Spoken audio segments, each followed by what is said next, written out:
Бүгін Ғадел әңгәмә студиясендә қонақта Қазанның туған ауылым мәчете имам хатибы. Башта әлбәттә дини юлга кирип китәсе килмәде. Тора-бара бит мәдрәсәгә кергәнсез булып чыга. Бу ничегрәк булды? 200 ел буе татарлар кая табындылар. Дәүләт тарафыннан сез ярдәмне тоясызмы? Чиновникларында дәүләт хезмәткәрләре. Подъездда менә килделәр, туктадылар, конверт белән миңа акча бирәләр. Күп мәчетләрдә күп хәзрәтләр рәсми рәвештә эшләмиләр. Менә үз эшегезне ачып җибәрү теләге булмадымы сездә? Бәлки бардыр да эшегез. Эшем юк, Аллага шөкер. Сезнең менә үзегезнең икенче хатын алып калырга дигән ниятләр булмадымы шундый уйлар? Әгәр дә ир кешенең икенче хатын алырга дигән нияте юк икән, ул ир кеше түгел инде. Безнең татар халкында шундый стереотип бар. Кеше нәрсә әйтер? Бу нәрсә әйтер, теге нәрсә әйтер. Әмма авыл җирләрендә аракы куеп, һаман да шулай эчеп, никахларны бәйрәм иткән очраклар бар. Хөрмәтле тамашачылар, бүген Ғадел әңгәмә студиясендә кунакта Казанның туган авылым мәчете имам хатибы Нурулла хәзрәт Зиннатуллин. Ассаламу алейкум хәзрәт. Ва алейкум ассалам ва рахматуллахи ва баракатух. Ялгышмасам, әтиянигез кушкан исем Илнар Бугай. Ни өчен менә Нурулла дип тәкъдим иттек бит инде, ни өчен исемегезне үзгәртергә булдыгыз? Ул күптәннән килә инде ул. Туган вакытта әни миңа Илнар дип кушырга теләмәгән. Ул миңа кушырга теләгән Хизбулла дип. Бу инде Аллаһ Таала яклы дигән кеше дип тәрҗемә ителә инде. Аллаһ партиясе дип әйтик турыдан туры. Ләкин ул вакытта андай исем иске була дип инде туганнар, якыннар андай исем бирмә дип әнине кире үгетләгәннәр. Шуннан соң Илнар дип кушканнар. Шулай да инде мин бары гомер буе ничектер бу исем миңа килешмәгәнен сизеп тоеп яшәдем. Ничектер барыбер тормышта ниндидер авырлык дип әйтеп булмый инде, ләкин тормыш ничектер үзенчәлекле бара, күп нәрсә теге авыр бирелгән кебек, ниндидер утта янып яшәгән кебек, ул бит Илнар, ил уты дип тәрҗемә ителә. Шуннан көннәрдән бер көнне шулай үземә хәл итеп, инде менә Нурулла дигән исем сайлап алдым да, шулай торып алыштырырга булдым тәвәккәлләп. Гадәттә исемне алыштыралар мәдрәсәдә укыганда. Мин инде соңрак алыштырырга булдым тәвәккәлләп. Чөнки мәдрәсәдә алыштырсаң, аның алыштырганын белмиләр дә. Шул исем дип йөриләр. Күп хәзрәтләрнең исемнәре инде башка исем. Менә бүгенге көндә дә һаман Илнар дип дәшүчеләр бармы? Бар, әлбәттә бар. Кайбер туганнар да Илнар дип дәшәләр. Элекеге мине Илнар дип белгән кешеләр дә Илнар хәзрәт дип шалтыраталар. Мин инде алай теге гаҗәпләнмим. Кадгый мин ул түгел дип теге үзгәртегез, миңа алай дәшмәгез дип әйтмим. Искә чыккан вакытта инде үзләре төзәтеп, әйе шул син хәзер Нурулла бит әле дип инде Нурулла дип дәшәләр. Татарларда әйтәләр бит бездә кешенең менә исеме җисеменә туры килә дип. Нурулла менә сезгә туры килгән кебек инде үзегезгә. Нурулла дип мин аны үзем генә дә сайлап бетермәдем. Бер олы кеше белән, дәрәҗәле кеше белән, әүлия кеше белән дип әйтик инде. Аллаһка якын бер кеше белән шулай киңәшләшә торгач, шундый исемгә килдек. Башта инде без Илнур дип тә уйлаган идек һәм шулай алышына, менә шулай Нурулла дигәчтен ул аны хуплады инде. Нурулла инде Аллаһның нуры дип тәрҗемә ителә. Шуңа күрә шушы исемгә менә шулай ук лаеклы да булырга кирәк бит инде. Ләкин мин хезмәт иткән җир дип әйтик, Аллаһның нурын тарату, Аллаһның нурын кешеләргә җиткезү. Шуңа күрә бәлки инде туры киләдер дә дип уйлыйм. Балачагыз турында менә бераз сөйләшеп китик әле. Сез үзегез дини гаиләдә туып үстегезме? Минем дәвати мулла иде. Шуннан килә инде менә бу теге динилегебез безнең дип әйтик. Дәватидан килә. Дәватинең шулай ук ул абыйсы белән тәрбияләнгән, аның әтисе инде вафат булган, ул да мулла булган. Шуңа күрә теге нәселдә мулла кешеләр бар. Дәвати безнең үзенең балалары арасыннан, анаклары арасыннан берәрсен мулла итмәкче иде. Аның 6 баласы бар. 6 баласы бит Совет чорында туган, тәрбияләнгән, шуларның анакларын бераз мулла итәргә теләде ул. Ә минем әти иң кичкенәсе булып чыга. Аларын тырышып карады, алалары. Бу юлга кирип китә алмадылар. Шуннан соң инде чират миңа җитте дип әйтик. Һәм инде теге аңа инсульт булган вакытларда да ул миңа васыят итеп калдырды. Улым ди, мәдрәсәгә кермәсәң мин синнән риза бәхил түгел дип, шушы юлны сайла, шушы юлдан бар дип, ул мине менә шушы юлга әтәрде дип әйтик инде. Әйтергә кирәк, хәйләсе дә булды. Без инде дәватидан бит инде әтидән, якын кешедән өйрәтүне кабул итмибез балалар. Шуңа күрә ул моны күреп алды да, шәһәргә барып мәдрәсәдән шәкертләр алып кайтты, мәчеттә укытырга булды. Һәм яшьләр бар, шунда яшьләр кайткан укытырга, менегез дип безне инде шулай мәчеткә индәде. Менсәк мәчеткә, анда чыннан да яшь кешеләр диндә, намазда, димәк, ислам дине ул картлар дине генә түгел икән. Шулай итеп, кызыгып, моннан соң үзебез кирип киттек инде. Ләкин өйрәтү менә шушы дәватидан башлады. Шулай да инде әти вафат инде минем. Ул намазда түгел иде. Намазга инде ул килә башлаган кеше иде. Калган теге туганнар арасында кызганча каршы андый теге диндар, дингә ягылган кешеләр бик юк. Әле бит дингә кирип китү белән дин әһле булу ике төрлерәгә бер имам хатип белән гадәти намаз укучы дибез бит индеме диндәге кеше. Ә менә тора бара бит мәдрәсәгә кергәнсез булып чыга. Бу ничегрәк булды? Дәвам итү теләге булдымы? Әйе, мин инде менә шул 14 яшьләр тирәсендә инде үзем өчен хәл иттем. Мәдрәсәгә барасын, шушы дин юлында буласын.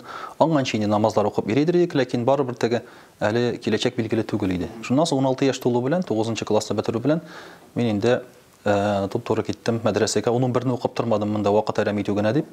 16 яшьтән шулай үстелегем белән инде мәдрәсәгә укырга кирдем, Мөхәммәдия мәдрәсәсенә. Ул вакытта инде дәвати вафат иде. Вафат булды. Ләкин шулай да менә аның васыяты белән дип әйтик, шушы эшне дәвам итәргә булдык. Аннан соң мәдрәсә бетергәч мулла булып хезмәт итәргә андый юк ният юк иде дөресен әйткәндә. Мәдрәсәнең ректоры Наил хәзрәт ул инде мәчеткә алып барып, менә шушы безнең шәкертебез бар, шуны мәчеткә алыгыз әле дип Мәрҗани мәчетенә мине ул димләде дип әйтик. Менә шуннан башланды хезмәт юлы. Мансур хәзрәт янында.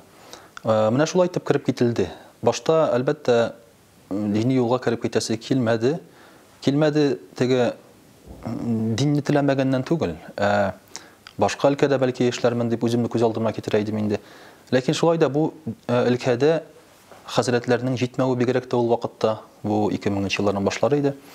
Хәзрәтләрнең җитмәүе күзәтелде. Шуннан соң инде мәйтәм ярар, бу юлда берәр файдам булса, шушы юлда калыйм дип, бераз файда китерим дип инде калдым аннан соң.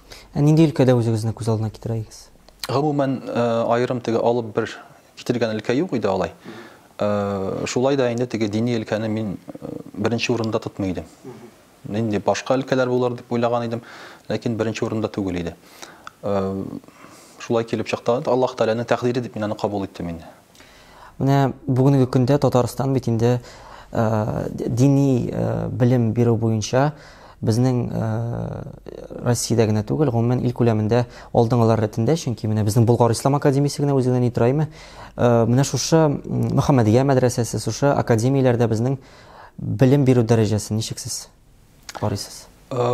Бик зур, Аллаһка шөкер. 90нчы елларда әле башлаган вакытта, башлаган чорда гына ничектер теге укыту асбаплары да юк, җитеп бетмәйде, укытучылар да җитеп бетмәйде. Без укырга кергән вакытларда 2099-2000нчы еллар ул вакытта инде бер база барлыкка килгән иде. Анда чит ил галимнәре, укытучылары укыталар иде. Без мәсәлән 3нче курстан безне гарәп телендә укыттылар. Бу минемчә бик дөрес һәм шундый яхшы адым булды гарәп телен өйрәнергә. Шулай ук асбаплар, китаплар бөтенесе әзер иде. Билгеле бер курс алынган иде, чөнки бит әле ул вакытта төрле гарәп илләреннән тәэсирләр бар иде. Сауд Арабстаннан һәм башка илләрдән дип әйтик, ул вакытка инде барысы да урнашып беткән иде. Шулай итеп яхшы вакытка эләктек. Һәм инде хәзер ул елдан ел шушы сыйфат арта гына. Аллаһка шөкер. Шуңа күрә укыту дәрәҗәсе мине зур дип уйлыйм. Шул ук вакытта бездәге укыту белән генә чикләнергә ярамый. Бу ни өчен? Бу бездә теге укыту әз булганлыктан түгел, мөселман өммәте ул бит бердәм өммәт. Ул күп кырлы, күп төрле. Шуңа күрә дә башка илләргә барып та гыйлем алып, гыйлем истәп, бәлки анда 10 ел булмаса да, берәр ел яки берничә ай гыйлемне алып, туплап, менә шулай итеп галимнәр белән аралашып кайту миңа калса бик дөрес файдалы дип уйлыйм. Гомумән берәр нинди стандартлар бармы? Мәсәлән, бездә Болгар Ислам академиясен бетергән шәкертләр булачак имамнар алар чит илләрдә эшли аламы? Чит илләрдә эшләү-эшләмәү монда академиядан тормый. Монда кешенең алган белеменнән тора, гыйлеменнән тора. Ягъни әгәр дә инде аның гыйлеме, димәк, җитәрлек дәрәҗәдә икән, ул билгеле бер программаны үзләштергән икән, димәк, инде чит илдә дә хезмәт итә, эшли алачак. Ләкин чит илдә уку, чит ил мәдрәсәләрендә уку барбер дөнья күләм алганда, әлбәттә, ул зуррак дәрәҗәдә тора. Чөнки Татарстанны, Россияны гомумән әле мөселман иле дип, мөселман белеме бирәләр дип кабул итми ислам дөньясы. Әле һаман шулай. Ул теге Без бер төрле уйлаганга күрә генә ул алай дигән сүз түгел әле ул. Россиядә гомумән мөселманнар юк дип уйлый кайберәүләр. Менә шулай аралаша, монда кунакларга килә, без үзебез бара-бара, инде фикерләр үзгәрә. Хәтта шушы җирлектә ничә мең ел инде менә 1000 елдан артык инде ничә мең түгел, ислам дине булган дигәчтен алар шаккаталар. Әле шулай микән дип тә ышанмыйлар хәтта. Чөнки алар да инде кызганычка каршы үзләренең тарихларыннан ерак киткәннәр. Гарәп илләрендәге мөселманнар да тирәнтен китеп өйрәнмиләр хәзер. Элекеге халифат тарихларын, мөселман дәүләтләре тарихларын бик белеп бетермиләр. Нимә инде менә шулай аралаша хәзер Аллаһка шөкер барлыкка килде элемтәләр. Үзегез күреп торасыз, Коръән бастыруларда, китаплар бастыруда, шул академия ачылу, академияга башка илләрдән галимнәрне чакыру, бу инде үз чиратында әлбәттә уңай йогынты ясый. Сүздә юк, менә әйтеп киттек, кадрлар әзерләнә дип, шәкертләр чыга, бүгенге көндә кадрлар кытлыгы әле һаман да күзәтеләме? Кадрлар кытлыгы бик зур. Ни өчен дигәндә, безнең менә 1500 мәчет бар, шулай бит инде. Татарстанда хәзер артып бара инде ул. Аллаһка шөкер, ай сайын диярлек мәчет ачылып тора. Бик яхшы күренеш. Шулай да авыл җирләрендә ким дигәндә бер 500ләп имам җитми, барыбер. Калган аларның бер 500-е кирәкле дәрәҗәдә сыйфатлы имамнар түгел. Теге авыл җирендә үзектән укыган, ләкин аларны алыштырырлык кешеләр юк. Аларны күп белән алыштырасың. Монда проблема кадрлар кытлыгы гына түгел, мәдрәсәләр бетергән шәкертләрне урнаштырып булмый. Күбесенең имам булырга теләкләре юк. Күбесе авылга кайтырга теләкләре юк. Безнең бит авылда кытлык бигрәк тә. Шәһәр җирендә бер мәчеткә берничә имам монда, Аллаһка шөкер. Шәһәр җирендә бит бөтенесен калдырып булмый. Менә шуңа күрә авыл җирләренә кайтару авыррак әле шәкертләрне. Моның үз сәбәпләре тору урыны, хезмәт хакы, яшәү чыганагы һәм башкасы. Бәлки шул ук шәкертләргә ихласлык та җитеп бетмидер. Ихлас күңелдән динне таратам дип авылга кайтып теге атлыгып торучылар рухи яктан шундый кишле шәхесләр дә җитеп бетмидер. Шул ук вакытта Казандагы хәзрәтләрдә сыйфатларын күтәрсәләр әйбәт булыр иде. Чөнки үз өстендәге эшләргә кирәк. Ул бер туктап калып булмый бит инде. Шуңа күрә менә шушы хәзрәтләрнең дә сыйфаты елдан-ел артырга тиештер дип уйлыйм. Нинди генә хәзрәтне алсак та, яшьме ул, олы кешеме ул шулай бит инде. Бигрәк тә сөйләм теле өстендә эшләргә, бигрәк тә кешеләр белән шушы аралашу өстендә эшләргә кирәк әлбәттә. Һәм әлбәттә инде менә шушы ихлас үз эшеңне яратып, кешегә хезмәт итәм дип эшләргә кирәк. Шуңа күрә кадрлар кытлыгы бар. Сыйфатлы кадрлар кытлыгы бар, гомумән кадрлар кытлыгы бар. Шуңа күрә бу проблема әле дә актуаль дип уйлыйм. Әйтик, елга мәдрәсәләрне булай гына әйтик, 1000 кеше бетереп чыкса, шуның якынча күпмесе менә эшкә керә? 1000 кеше үк юктыр да әле ул. Аның кадәр, чөнки хәзер кимеде мәдрәсәдә укучыларның саннары. Көндезге бүлектә бигрәк тә әз. Мәсәлән, кайбер мәдрәсәдә 1-2 кеше генә укый көндезге бүлектә. Яңа сыйныфта инде. Шулай ук Мөхәммәдия мәдрәсәләрендә дә аларның да шушы дин юлы белән китүчеләре 10% та юктыр мөгаен. Кемдер үз төбәкләренә кайтып килә, монда бит әле чит төбәкләрдән килүчеләр бар. Гомумән, мәсәлән, СНГ илләреннән килеп укучылар бар. Андыйлар үз төбәкләренә кайтып китәләр. Һәм кичке бүлектә укучылар саны бик күп. Бу инде эшләгән кешеләр. Чөнки алар үзләренең тормышын дини юл белән бәйләмиләр, дин хезмәте белән, әмма үзләре өчен динне аңлыйм, беләм дип мәдрәсәгә укырга кергән кешеләр. Андыйлар бик күп. Менә андыйлар шуннан да йөзләгән, меңәрләгән була, Аллаһка шөкер. Ләкин аларның инде кайберләре инде хәзерге вакытта мәчеттә эшли, белемен арттырырга килгәннәр, кайберләре менә шушы үзләре өчен белем алалар. Кайберләре чыннан да кичке бүлекләрне бетереп имам булып китүчеләре бар, ләкин процент бик күп түгел, кызганычка каршы. Барыбыз да белә бит инде, бездә дин дәүләттән аерылган, светское государство диләр бит инде. Шуңа да карамастан менә дәүләт тарафыннан сез ярдәмне тоясызмы? Чиновникларында, дәүләт хезмәткәрләре сизеләме бу ярдәм? Бүгенге көндә Аллаһка шөкер. Бүгенге көндә дин белән безгә яшәр өчен бөтен мөмкинчелекләр дә бар, Аллаһка шөкер. Без беләбез, мәсәлән, дәүләтебезнең кайбер кануннары безне чикләде. Ләкин Аллаһка шөкер, бу кануннарга дәүләт үзе әле игътибар бирми. Монда мин закон яровойны күздә тотам. Чөнки ул закон буенча әйтик син урамда намаз укый алмыйсың, үз өеңдә аш үткәрә алмыйсың, мәсәлән. Ул законның нигезенә әгәр дә игътибар итсәң. Аллаһның рәхмәте, түрәләребез хикмәтләре белән бигрәк тә менә безнең өлкәдә инде бу законга игътибар итмәскә тырышалар, күз йомарга тырышалар. Аллаһка шөкер. Чөнки үзегез беләсез бит инде, чөнки әгәр дә урамда намаз укыган кешегә бәйләнә башласаң, монда инде урысча әйтсәк катастрофа булачак. Ул инде кешене бик каты кысрыклау булачак. Шуңа күрә Аллаһка шөкер менә шул ярдәм бар. Димәк, кымачауламау дигән нәрсә бар. Хәзер шулай ук ярдәм бар финанс яктан да. Аллаһка шөкер, кайбер мәчетләргә, бигрәк тә зур мәчетләргә анда квартал сайынмы, билгеле бер вакыт сайын акча бүленеп бирелә, Аллаһка шөкер.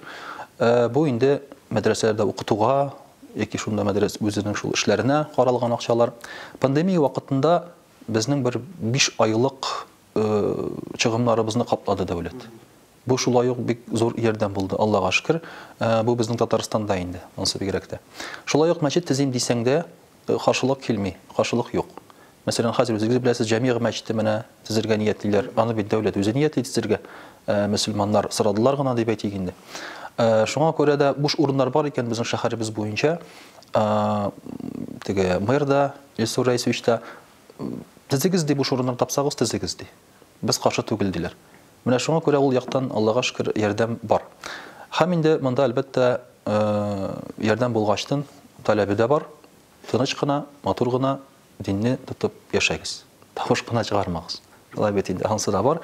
Шуңа күрә инде менә бу ике яклы файдалы эш дип мин аны кабул итәм инде. Шуңа күрә Аллаһка шөкер бу яктан Татарстанда авырлык юк. Ләкин Россиянең башка төбәкләрендә ишетеп торабыз, авырлыклар бар. Кайбер регионда мәчетләрне дөрес түгел дип анда җимерүчеләр дә бар. Мәчет төзергә рөхсәт итмәүчеләр дә бар. Хәтта күп кенә мөселманнар безнең Татарстанда динне тотарга җиңел дип күчеп киләләр. Моны безнең төбәккә алар турында ишеткәнегез дә бардыр.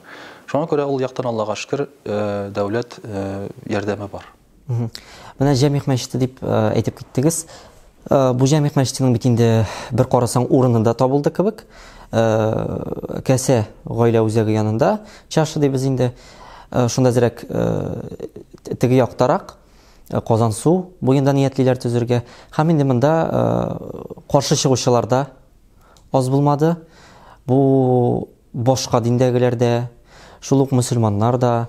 Аннан соң бит инде әйтергә кирәк, төрле сәбәпләр табалар.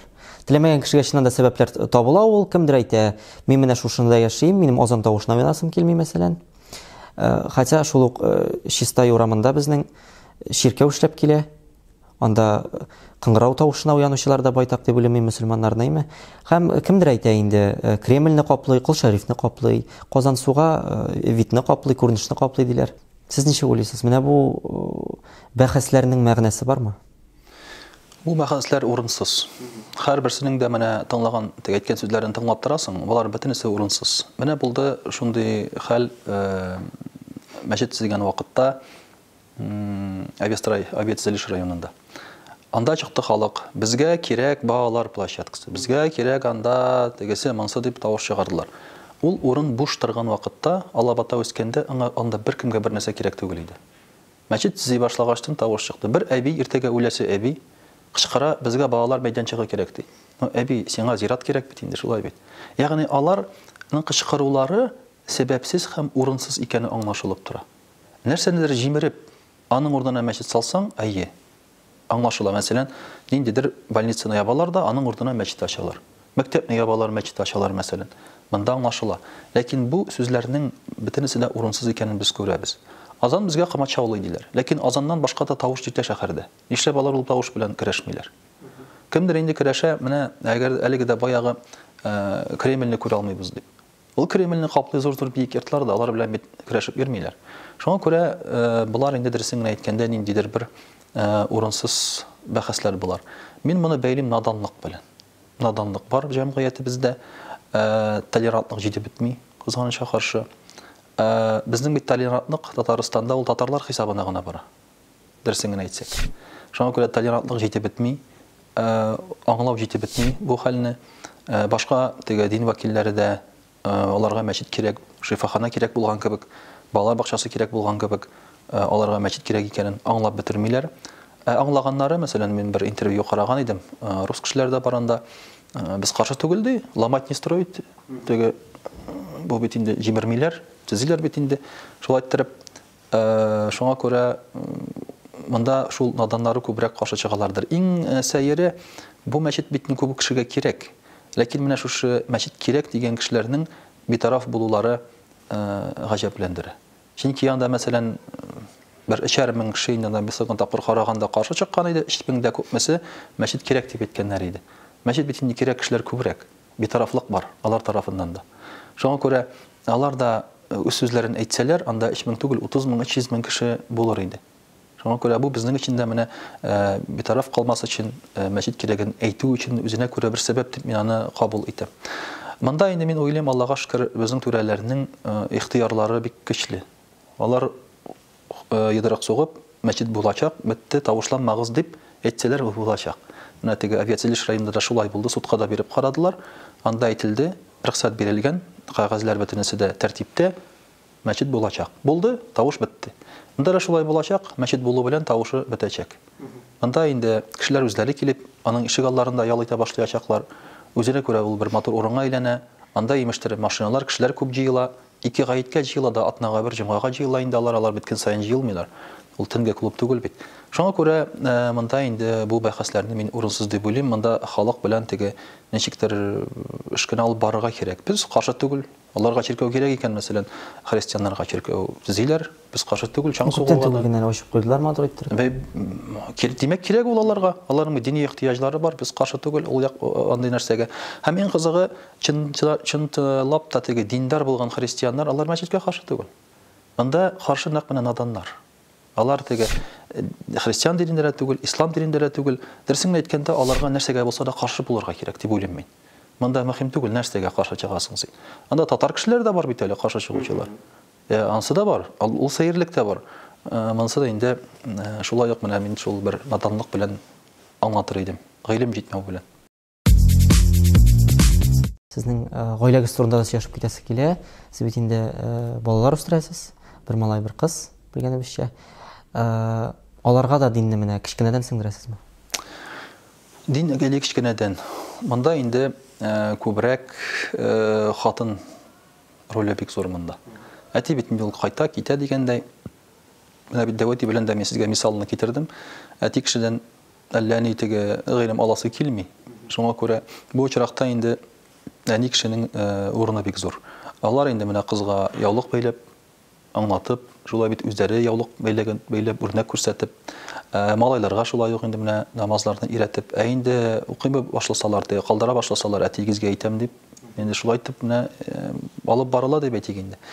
Шуңа күрә Аллага шөкер ул яктан намаз укый беләләр, инде яулык бәйләп йөриләр, тормышларын дин белән бәйләрләрме, теге мулла булырлармы, юкмы инде ансы мәгълүм түгел әлегә, әмма намазларын ташламасалар, диндә булсалар, бу инде әлбәттә зур файда булыр иде. Ләкин бу очракта әйтәсе килә менә хатынның роле бик зур. Монда шуңа күрә дә динле, гыйлемле хатын алырга тырышырга кирәк. Урамнан теге теләсәң инде хатынны алып булмый. Чөнки балаларны күбрәк хатын тәрбияле.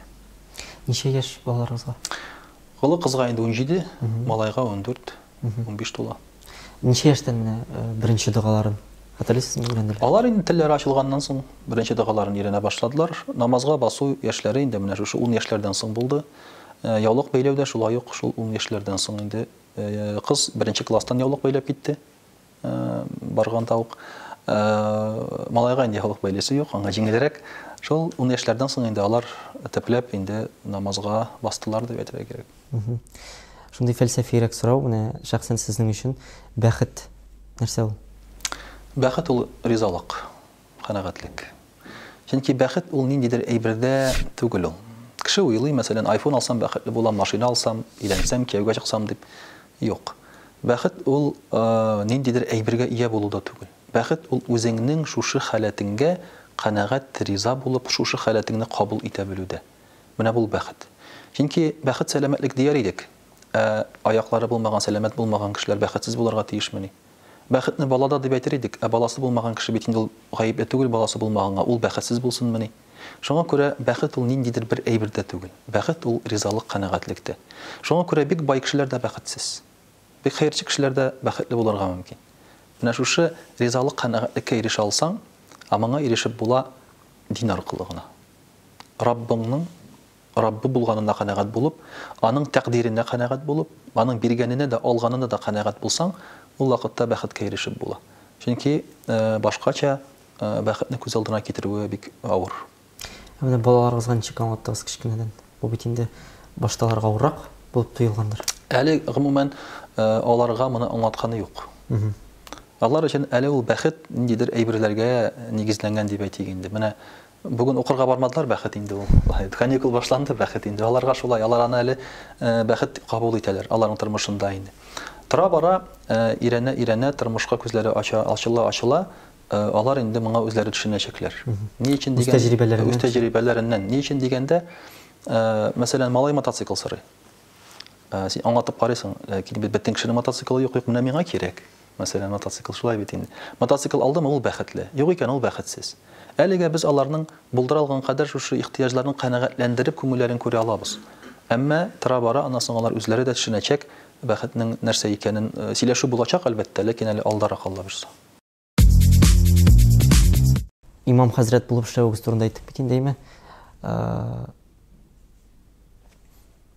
Хәзрәт булуның бит аның сүздә юк инде, бик зур эш. Мин һәр вакыт әйтәм инде, имам хатиблар ул гади халык һәм Аллаһ Тәгалә арасында менә шундый проводник. Халыкны дингә якын айтучылар бит инде. Ләкин сүздә юк, беренче урында торса, икенче урында керем ягы да бар бит әле. Сез мәсәлән ират кешегә гаиләне тәэмин итәргә кирәк, ашарга, эчәргә, киенергә кирәк, балалар бар әйме.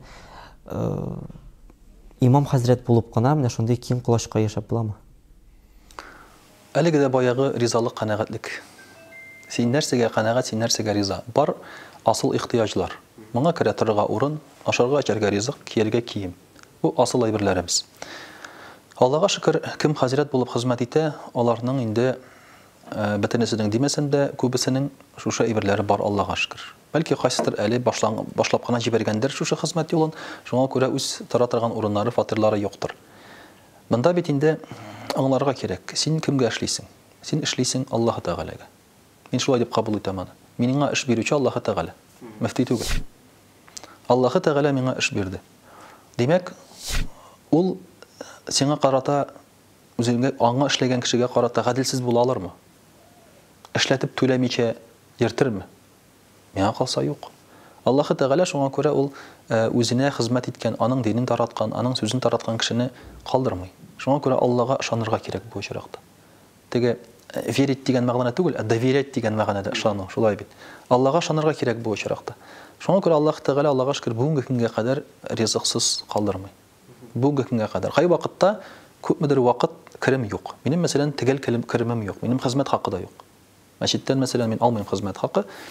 Менә шушы ай ахырында шуның кадәр миңа хезмәт хакы була дигән андый минем теге керемем дә юк. Шуннан татырмыйм мин аңа. Әмма кай вакытта булмаска мөмкин ул. Кай вакытта күбрәк итеп кемдер биреп куярга мөмкин ярдәм йөзеннән. Мәсәлән, шундый бер мисал, берсендә шалтыраталар бер кешеләр. Мәҗлесләрдә булдым да инде аларда берничә көннән соң шалтыраталар. Сезгә килеп китмәкче икән. Мәйтәм, ярар, килеп. Нәрсәгә киләләр икән? Подъездда менә килделәр, туктадылар, конверт белән миңа акча бирәләр. Мәйтәм, бу нәрсәгә булай гына теге аңлашылмый теге. Мин бит безгә берәрсә эшләмәдем. Сезнең кебек яхшы кешеләр күбрәк булырга тиеш ди. Менә аларга ярдәм итәргә кирәк ди. Мин үзем яхшы кеше димим инде мин.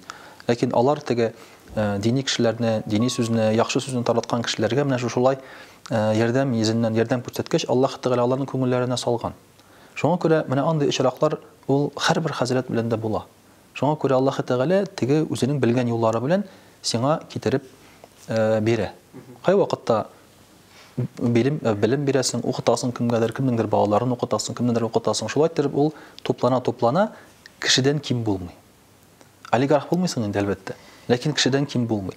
Гади кеше кебек яшәячәксең, машинаң була, торырга урының була, Аллаһка шөкер, ашарга ризыгың була, булар булачак. Инде байлык кирәк икән сиңа. Байлыкка омтылырга ярамый бу очракта. Байлыкка омтыла башласаң, монда инде хезмәт булмый бу. Байырга теләү барлыкка килсә, хезмәт булмый. Һәм әлбәттә бу очракта Аллаһ Тәгалә инде җәзасын да биреп куярга мөмкин. Шуңа күрә иң мөһиме ихлас хезмәт итсәң, Аллаһ Тәгалә сине калдырмаячак бу очракта. Һәм бүгенге көнгә кадәр Аллага шөкер, әле менә мин моңа көн сайын инанып, ышанып киләм. Әйттегез, мәчеттән менә ай сайын кирип барырлык шуның хәтлек акча юк, хезмәт хакы юк дидегез. Ничек булса рәсми төстә эшлисездер бит инде? Күп мәчетләрдә күп хәзрәтләр рәсми рәвештә эшләмиләр. Теге чөнки рәсми рәвештә хәзрәтләрне теркәсәң, налоглар түләргә кирәк бит. Юридик организация ул мәчет. Налоглары да күбрәк була. Шуңа күрә гадәттә инде аларга рәсми булмаган рәвештә хезмәт хакы бирәләр мәчетләрдә. Анда да ул күп түгел. 10 мең, 15 мең булырга мөмкин, 20 мең бәлки кайбер мәчетләрдә бардыр. Ләкин хәзергә чор белән инде ул күп хезмәт хакы түгел. Безнең мәчет кичкенә, безнең мәчеттә теге алай алырлык та мөмкинчелек юк. Ләкин әйткәнемчә инде Аллага шөкер, менә шулай теге каядыр ашларга барасың, мәйетләргә барасың, менә шулай ай буена каядыр йөреп, ул шулай әкрен-әкрен генә туплана. Никахлар укыйсың шулай бит инде. Шуннан кергән менә шәхсән минеке инде. Күп хәзрәтләрнеге шулай. Инде тегәл менә бу кеше шуның кадәр менә 50-60 мең хезмәт хакы ала. Шуныңга ышанып яши дигән хәзрәтләр мәгәен юктыр да ул. Укытучылар бардыр бәлки, теге шул академияларда укытучыларында, российский ислам институтларында укытучыларныкы, аларның хезмәт хаклары әлбәттә аларга кирәк, аларныкы куелгандыр дип уйлыйм. Хәзрәтләрнеке инде ул алай юк түгел. Алай юк түгел, шуңа күрә алар үзләре йөреп, каядыр чакырулар аркылы, кеше белән аралашулар аркылы шулай табалар. Менә үз эшегезне ачып җибәрү теләге булмадымы сездә? Бәлки бардыр да эшегез? Эшем юк, Аллага шөкер. Эшләп Аллага шөкер. Теләк, ул эш ачып җибәргәчтен акча эшләү була бит инде ул әлеге дә баягы. Акча эшләү миңа калса бу юл белән ул бик тәңгәл килеп бетми. Акча эшли башлагачтын дини хезмәткә вакыт та теләк тә калмый. Чөнки син инде шушы эшкә ышанасың. Шуңа күрә дини янда эш хезмәт икенче планга күчә, күп вакытны ала ул. Кемдер уйлый бит инде үз эшеңне ачып җибәрәсең дә, өйдә утырасың, акча килеп тора дип. Ул бик дөрес фикер түгел. Бизнес ул синең 24 сәгатеңне ала, әгәр бизнесың булса. Бөтен проблеманы син хәл итәргә тиеш бит анда. Анда инде бизнесменнар белән дә күрешеп, аралашып торабыз бит. Эшче чыкмаса да, ниндидер проблема булса да, бер хатын әйтә, безнең кибет бар иде ди. Кибетчеләр юк ди, үзебез сату итәбез ди, үзебез җыштырабыз ди, тегеләй була ди, яптым кибетне ди, чыдый алмадым ди. Кибете бар, эшләп тора шулай битләмме, ул 24 сәгатеңне синең ала. Шуңа күрә алай инде эшләргә Аллага шөкер ихтияҗ юк. Аллага шөкер бүгенге көндә җитеп бара. Ләкин мин үзем өчен әйтмим. Мин әйтәм бизнесменнарга, зур бизнесменнарга эшләгән кешеләргә, керемнәре булган кешеләргә, хәзрәтләргә ярдәм итегез дип әйтәсем килә. Мәсәлән, әгәр дә алар берәр хәзрәтне алып, күп түгел, 15-20 мең ай сайын биреп барсалар да, мөмкинчелекләре булган кешеләр бар бит инде, ул күп түгел ул, алар өчен. Бу хәзрәтләргә зур ярдәм булып тора. Зур ярдәм. Шуңа күрә хәзрәтләр эшлиләр дини илкәдә, динне тараталар, көн-төн шуның белән шөгыльләнәләр. Теге кешеләр көн-төн 24 сәгать акча эшлиләр. Ләкин алар акча эшләп, аларның дингә ни файдасы була? Файдасы юк дингә. Шуңа күрә дингә файда китерерләр иде, әгәр дә алар менә шулай дини юлга шәкертләргә, галимнәргә, хәзрәтләргә ярдәм итсәләр, аларның эшләгән эшләре ул шундый ук хезмәт булыр иде, акча эшләү генә түгел. Әгәр дә шулай булса. Шуңа күрә менә мөрәҗәгать итеп, андый Аллага шөкер очраклар да бар. Хәзер менә безнең бит инде бар мөселманнар берлеге дип әйтик, мөселман эшмәкәрләре берлеге, алар менә ярдәм итәләр шәкертләргә, укытучыларга, шулай авылда укытучыларга бигрәк тә авыл шәкертләренә, авыл хәзрәтләренә, чөнки анда бит авыррак хәлләр. Шуңа күрә бу юнәлештә эш бара. Ләкин әгәр дә инде ул тагында әйбәтрәк барса, тизрәк барса, әйбәтрәк булыр иде. Сез бер әңгәмәдә укып китәм.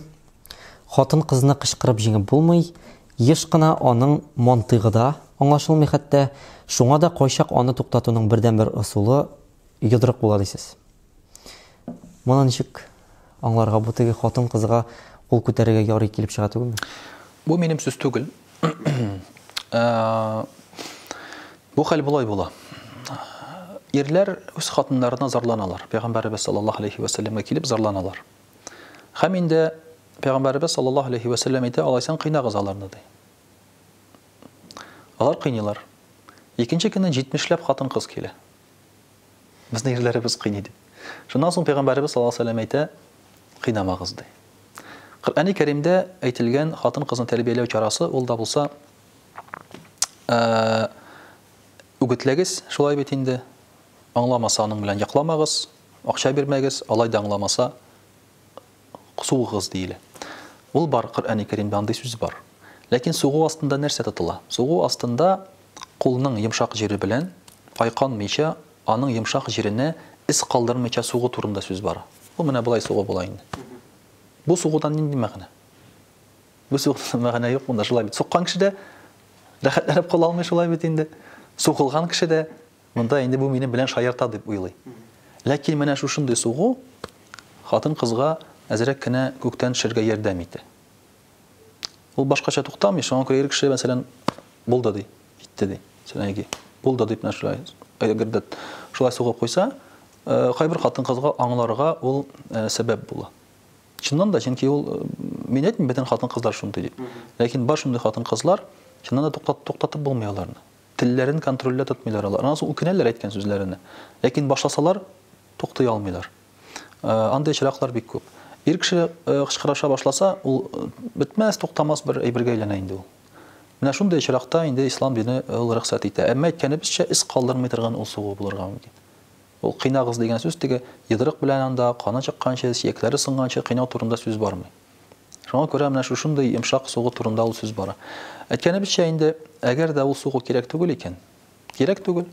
Сахабаларыбыз мәсәлән хатыннарның хылыклары бузылган чакта, алар бузылган дигән сүз ул арганнан инде ул. Көне буе арып, ниндир сәбәп белән ирләренә кычкыра башлыйлар. Әзрәк бушаныр өчен инде. Күп сахабалар карап, тыңлап түзеп торганнар. Хәзер тынычлана булды, бетә булды. Ләкин бу көн сайын кабатланса, менә ул проблема. Хатын-кызның каршы дәшмәгәне юк аның. Кайберсе аның каршы дәшергә мөмкин ярты елга бер, гомергә бер. Кайберсе шулай бит инде кылганча каршы көн сайын оештыра мондый спектакльне дип әйтгәндә. Шуңа күрә менә шундый чиракта ул каралган әйбер ул. Коръәндә бар ул нәрсә, без аны инде инкар итә алмыйбыз, ләкин аның тәртибе менә шундый. Без инде теге ир белән хатын-кыз арасындагы мөнәсәбәтләргә кирип киткәч, искә төште, узган елны сез миңа җинси тәрбия, җинси тормыш турында шундый бер интервью биргән идегез бит инде. Әңгәмә корган идек. Бу әңгәмә әйтергә кирәк шундый бер тәрбияви максатлардан әзерләнгән иде, ләкин аны безнең халык бик кискен кабул итте. Безнең җинси мөнәсәбәттә ислам динендә бу үзенә күрәле бер саваплы эш булып та санала. Мәсәлән, Пәйгамбәрбез саллаллаһу алейһи ва сәллям әйтә, хатыннарыгыз белән йокласагыз, сезгә савап була ди. Сахабалар гаҗәпләнәләр, ничек инде савап булсын, без бит ләззәт алабыз ди, рәхәт бит ул безнең үзебезгә дигәч, Пәйгамбәрбез саллаллаһу алейһи ва сәллям әйтә, әгәр сез хатыннарыгыз белән йокламасагыз, сез зина кылыр идегез ди. Ягъни бу эш сезне хәрәмнән, гынахтан саклый, димәк саваплы ди. Сүздә юк, бездә бар әхлак дигән әйбер, тәртип дигән әйбер, уят дигән әйбер бар, ләкин монда ятсыз әйберләр турында мин гомумән сүз бара дип уйламаган идем ул вакытта. Хәзердә әле мин аны уйламыйм. Менә кем нәрсә белән тулган бит инде бер карасаң. Тәрбия турында уйлыйсың икән, ул интервьюны караганда тәрбия итеп күз алдына китерәсең. Начар әйберләр турында уйлыйсың икән, начар итеп кабул итәсең. Ни өчен менә бездә шушы темаларга сөйләшергә ярамый? Ничек уйлыйсыз сез? Бик кискен кабул иттеләр аны. Бу безнең халкыбыз инде элек-электән тыйнак халык бит инде ул. Ул безнең халык әйтәсе килгән сүзен дә әйтмәй калуны хәерлерәк таба. Шуңа күрә дәшмим, әйтмим, үзе бетер әле, я булмаса шулай булыр әле, бетер әле дип, шулай итеп кул селтәп яши безнең халкыбыз. Авыл җирләрендә дә теге электән дә кычкырышмыйм, сүзгә кермим, тегеләй булай дип, менә шулай итеп яши. Ул дөрес фикер ул, бер караганда дөрес фикер. Бу интервьюның начар ягы нәрсәдә дә булды. Нәрсәгә начар дип уйладылар. Әгәр дә рус теленә тәрҗемә ителсә, башка халыклар, башка рус халыклары дип әйтгәндә, башка милләтләр моны белеп алсалар бу интервью турында, вот менә мөселманнар шундый берләр турында сөйләшеп утыралар дип сүз чыгудан курыктылар. Кайбер кешеләр дип әйтик. Чөнки анда бит инде без халал харам турында, ярый ярамаган әйбер турында сөйләштек. Булар бөтенесе бар хадистә, булар бар хәтта Коръәндә дә, булар бар сахабаларның тормышларыннан алынган әйберләр бөтенесе дә. Булар фәтвәләр бирелгән монда галимнәр булар турында әйткәннәр шулай бит. Шуңа күрә ул без уйлап чыгарган әйбер түгел. Ләкин менә шушы халкыбызның бәлки моңа әзер булмавы бардыр. Шуңа күрә журналист кешедә, хәзрәт тә шулай бит инде халкыбыз әзер булмаган әйберләр турында бәлки сөйләмәсә дөресрәк тә буладыр. Кайдан белергә соң? Менә әйттек, Коръәндә язылган аятләрдә, хәдисләрдә бар дидек. Фәтвәләр чыгара безнең шул ук дини нәзарәте, гыламәләр шурасымы? Ләкин аның бит алар эшләрдер, сүздә юк, ләкин аның бит эшнең нәтиҗәсе булырга тиеш. Ә ул нәтиҗә халыкка барып җитү. Алар бит аны үзләре өчен эшләми, ул бит халыкка барып җитсен өчен. Әйтик, мәсәлән, миңа бу интервьюдан соң, әңгәмәдән соң танышлар бик зур рәхмәт әйтте. Менә мөселман яшьләр, егетләр бик зур рәхмәт әйтте. Чөнки мин сорыйм, ник әйтәм, син белмидеңме моны яны дип. Юк ди, хәзрәткә барырга ояла идем ди. Чөнки хәзрәтләр күбесенчә өлкәннәр бит әле барыбер оялалар. Дини нәзарәте сайтына керәсең, анда юк. Әлбәттә, андый мәгълүмат анда юк. Ә кайдан белергә кирәк? Менә шушындый журналистлар инде монда менә шундый элемтә булып чыга. Миңа калса моның гаебе юк. Әле мин анда күрдем, сезгә дә берничә җиргә ятсыз хәзрәт дип менә язып куйганнар иде. Бу дөресме инде бу гомумән? Әйе, бу ятсыз хәзрәт анда ятсыз әйберләр сөйли дип анда булды, шулай дип язучылар булды. Мин дә аны үзем теге начар әйбер дип кабул итмим. Дөресен генә әйткәндә, аны теге һәрбер кеше аңлый аның кирәк икәнен. Ләкин кеше нәрсә әйтер дигән менә шундый уй белән яши ул. Безнең татар халкында шундый стереотип бар. Кеше нәрсә әйтер. Бу нәрсә әйтер, теге нәрсә әйтер. Дәүләт кешеләре нәрсә дип әйтер һәм башкалары. Әгәр дә дәүләт тарафыннан берәр чиновник шуны укып аңа ошамаса, монда халыкка ошаганмы, ошаганмы мөһим түгел. Бу бер кеше хәл итәчәк моны. Бер кеше хәл итәчәк. Шуңа күрә монда шушы бөтен якларны да карап, саграк сөйләргә тырышалар. Безнең хәзрәтләр дә, гомумән татар халкы да. Чөнки татар халкы бит инде үзегез беләсез, уйларын теге яшереп яшәгән халык инде ул. Дөресен генә әйтсәк. Дөресен әйткәндә, менә бу интервью журналист бит нишли әңгәмәгә барганчы. Беренче чиратта ул тема эзли бит инде. Менә мин үзем күп кенә чираттан эшлим. Мин теманы үзем каяндыр актарып эзләп утырмыйм. Мин халык запросына карыйм. Ихтыяҗга, халыкка нәрсә кирәк. Безнең бит инде бүгенге көндә бик рәхәт. Телефоннар, соцсетьләр, интернет, халык яза менә шул темага кирәк, шулай ничек булыр иде дип. Менә шулай килеп чыккан интервьюда. Инде монда чыгар ул бәлки өскә аның сылтамасы ул YouTube'та да бар бугай, интернетта да бар. Кирип карый аласыз, нәтиҗәләр ясый аласыз. Әйткәнемчә, моның инде теге бер нинди начар ниятән эшләнгән әйбер түгел иде ул. Гаилә темасын дәвам итик. Бүгенге көндә җәмгыять шуның хәтле тиз үзгәрә. Һәм үзгәрә, әйтеп киткән интернетлар гына түгел, элек-электән килгән кыйммәтләр дә үзгәрә. Шул гаилә, гаиләгә мөнәсәбәт, гаиләгә караш үзгәрә бара. Бүгенге көндә яшьләр никахсыз, рәсми язылышларсыз яши. Бу инде сожительство, димәк, бергә яшәү дип атала инде бу. Балага узгач кына өйләнешүчеләр дә бар. Менә шуннан чыгып бер сорауым бар. Моны минем үземнән дә сорап карагыз әле, хәзрәттән дигән кешеләр булды инде. Кыз бала балага узгач ясалган никах дөрес буламы, укылган никах? Никах ул качан укылса да дөрес. Балага узганча да, балага узганнан соң да, бала булганнан соң да, тапканнан соң да никах укулар алар бөтенесе дөрес. Никах үзе дөрес. Ләкин никахны уку рәвеше дип әйтик инде. Никахка килү рәвеше дөрес түгел бу очракта. Никахның әһәмиятен белмәү, аңламау, никахның нәрсә икәнен белмәү, монда бик зур проблема. Мин менә никах укыган вакытта да уйнап килеп булса да инде яшьләргә әйтеп куям. Мин әйтәм, менә мин сезгә хәзер бүген никах укыйм. Бу никахтан соң сезнең тормышыгызда нәрсә үзгәрә? Бер нәрсә үзгәрмәй, мин әйтәм. Сез инде монда кергәндә үк җитәкләшеп кирдегез. Моңа кергәндә үк кычаклашып фотоларга төштегез. Сез инде әйтәм, бәлки калганы да булгандыр. Шулай бит. Шулай булгачтан бу никах сезгә нәрсә бирә? Бер нәрсә бирми. Бу никах кирәк сезнең әти-әнигезгә.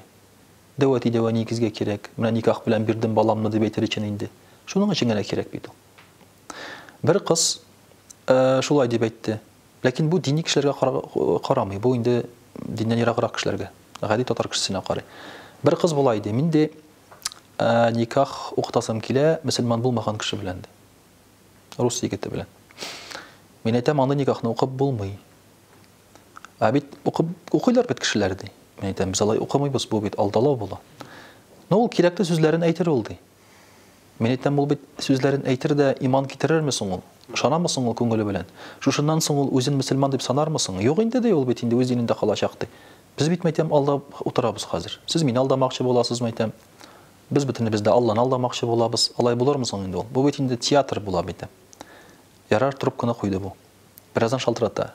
Без риза ди, безгә театр кирәк ди. Менә хәзер без киләбез, ул ла иляха иллаллахны әйтә ди. Аны әйткәч, сезнең никахны укымый шарагыз юк ди.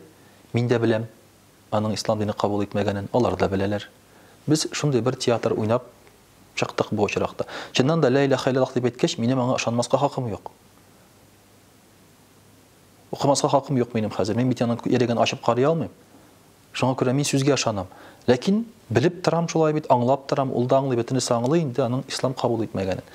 Менә шулай итеп, кешеләргә бүгенге көндә никах татар кешесеннән дип әйтик инде. Әллә ни кирәк әйбер түгел.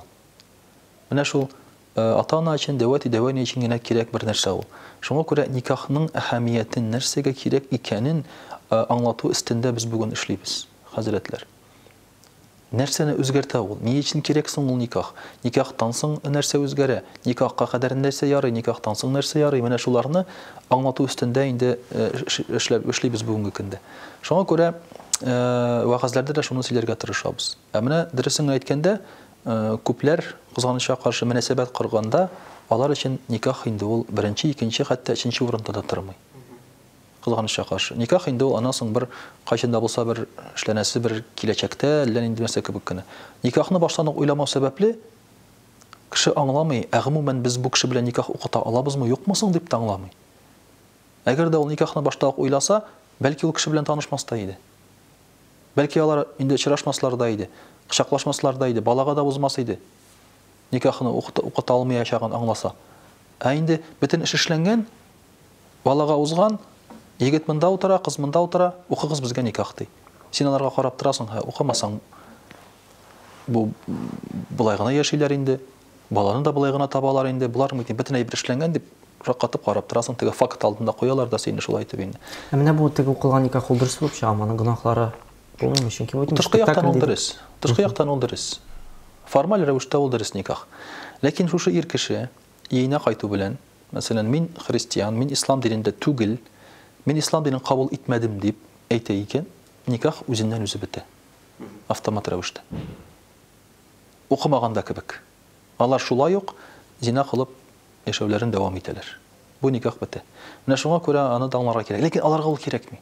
Ансы мөһим түгел аның. Иң мөһиме никах укылган. Кеше алдында никахы бар дип авыз тутырып әйтә дигән исе. Иң мөһиме шул алар өчен. Акылганы инде аның Аллаһы Тәгалә каршында дөресме, дөрес түгелме ул, хәләлме, хәләл түгелме, аның турында уйласалар, алар бу адымга бармаслар да иде. Әгәр никах укыганнан соң аракы куелса, ул күбрәк хәзер авыл җирләрендә эшләнә инде ул. Шәһәр җирләрендә андый нәрсә хәзер бетеп бара. Аңлый башладылар. Монда бит бер теге әйткәнемчә, әлеге дә баягы сыйфатлы хәзрәтләр шәһәрдә бит. Шуңа күрә аңлату да күбрәк шәһәрдә бара. Монда аңлыйлар аны. Әмма авыл җирләрендә аракы куеп, һаман да шулай эчеп, никахларны бәйрәм итгән очраклар бар. Бу очракта никах ул үзе бетми. Никах ул теркәлгән икән, шулай кала инде ул. Ләкин бу никахның савабын, бу никахның дәрәҗәсен бетерә ул. Шушылай эшләү. Изге эш эшләдең дә, аннан соң начар эшләп куйдың. Бездә гадәттә киресенчә ислам динендә начар эш эшләсәң, аннан соң изгелек эшләргә кирәк. Шушы начарлык бетсен дип. Монда киресенчә изгелек эшләр дә, аннан соң начарлыкны эшләп куялар. Шуңа күрә әлбәттә моның бәрәкәте булмый. Бәрәкәт дигән нәрсә бар бит әле, дөрестлек кенә түгел. Берсендә миңа бер хатын-кыз шалтырата, хәзрәт өйгә укып алырга кирәк, азан әйтеп ди. Менә ди аракы кергәнчә хәзрәт чакырмакчы булабыз ди. Минем өчен менә бу сүз ничектер теге сәер яңгырый ул. Мен әйтәм, хәзрәт укып чыккач теләсәңез эшләсәң дә ярый микән инде бу йортта. Бу нигездә алар бөтенесе шулай ди. 70-80% шулай аракы кергәнче хәзрәт чакырасы иде. Димәк, хәзрәт инде чакты, русча әйтсәк, благословил шулай бит. Хәзер ичеп теләсәң ичеп ятсаң да монда бер нәрсә дә булмаячак инде. Мен әйтәм, аның аракысы мәҗбүриме соң кертергә соң дип сорап карыйм инде, шулай бит теге. Көләләр нитәләр. Берсендә никахта утырганда никах укып бетердем инде, хәзер утырабыз, ашап, тиз-тиз генә ризыкларны чыгаралар, ашыйбыз, эчәбез. Елмаймыйлар булар берсе дә, бөтен нәрсә тиз-тиз генә эшләнә. Шуннан соң, әйтәм, нишләп ашыга икән соң булар дим инде. Аякны булайрак сузган идем, шылтыр-шылтыр килә тегендә. Стел астында. Мен әйтәм, булды, аңлашылды. Мен әйтәм, хәзер мин чыгып китәм. Дәгалар кылдым да инде, чыгып киттем. Нәрсәгә теге мине затырга утыралар инде, билгеле шулай бит. Хәзрәт киткәч инде хәзер чын бәйрәм башлана. Бу нотациялар бетә инде. Менә шуңа күрә шуны аңлап бетермәле халкыбыз, ләкин бу тиз генә аңлый торган әйбер түгел. Чөнки ул шулай килде дә бит ул. Дин дә тиз генә бетмәде. Аракыны әкрен-әкрен генә керттеләр кешенең тормышына. Шуннан соң аракы динне кысраклап чыгарды. Хәзер дин керә башлады кеше тормышына. Хәзер без көтәбез диннең шушы аракыны кысраклап чыгаруын. Шуңа күрә бер этап белән бара инде ул. Без аны әкрен-әкрен генә аның өстендә эшлибез. Булыр микән бу менә хәзер бит инде безнең зур-зур кешеләрдә бер-ике кеше яшәгән авылда обязательно аракы кибете булырга тиеш дип дигән фикер белән чыкты. Чөнки Татспиртпромның безнең сатылмый икән. Продукциясе була инде. Ул авылда мәчет тә юк, анда мәктәп тә юк, анда балалар да күптән беткән. Ләкин менә шушы яшәгән 3 карт кешегә обязательно аракы кибете кирәк. Мәчет юк. Менә бу нәрсә инде бу? Бетеп бару ягына аппарат булмысын?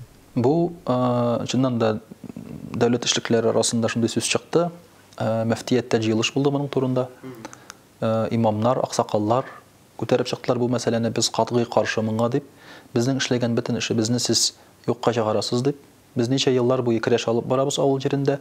Эчмәсеннәр, авыл халкы сәламәт булсын, эшләсен дип анда көрәш алып барабыз ди имамнар ди. Сез ди хәзер менә шулай безнең бөтен эшебезне юкка чыгарырга телисез дип каршы чыктылар. Шуңа күрә миңа калса бу планнар үтәлмәс дип уйлыйм мин. Халык сүзенә кулак салыр резонанс булды бу. Чыннан да безнең әйтәм дәүләт кешеләре дә Аллага шөкер әйткән сүзләрне алар кулак салалар. Шуңа күрә берсе әйткән сүз булгандыр инде ул. Калганнары тыңлап торган инде аны. Бөтен кешедә теге бөтен дәүләт кешеләре, бөтен чиновниклар да әйткән сүз түгел бит инде ул. Берсе әйткән, калганнары тыңлап торган. Шуның аркасында инде бөтен дәүләтне гаеплибез. Шуңа күрә менә шушы резонанстан соң миңа калса ул планнар булмастыр дип уйлыйм. Куйган очракта да монда бит аны авызыңа салып пешермиләр. Әгәр дә эчүчесе булмаса, ул ябылачак. Ул тормаячак ул анда. Иван Грозный Казан ханлыгын алгач та бушка аракы кибетләре, киосклары куя башлаганнар авылларда. Эчерергә халыкны. Ул вакытта аракы түгел инде ул, башка төрле хәмер. Татар халкы эчмәгән, бу кибетләр буш торган, кеше йөрмәгән анда, кайбер авылларда түзә алмыйча әле капландырганнар, яндырганнар да ул кибетләрне. Шулай итеп халыкны эчертә алмаган Иван Грозный. Безнең халкыбыз динле булганга күрә үз динен сатмаган, аракы эчмәгән. Халкыбыз эчә башлады, дине киткәчтен. Совет чорында эчә башлады. Анда да сугыштан соң. Сугышка кадәр әле аның кадәр юк иде. Менә шуңа күрә әйтәм бит, әкрен-әкрен генә динебез эшлеген эшен алып барсак, эшчеләрдә инде күп булмас. Аннан соң бит аракы эчмәүгә дин генә гаепле түгел. Хәзер аның тормышы шундый. Эчкән кеше яши алмый хәзер. Ипотека түли алмый, рульгә утыра алмый ул. Яши алмый ул гомумән. Кызлар да аңа карамый хәзер акчасы булмагач, авыл җирендә дә шуңа күрә эчкән кеше ялгыз яши ул. Каты эчкәннәр үлеп бетте инде аның хәзер. Шуңа күрә монда дин генә моңа теге гаепле дип әйтеп булмый аракының әс сатылганына. Аның тормышы шундый. Эчкәч яшәп булмый хәзер. Шуңа күрә ул ягында бар.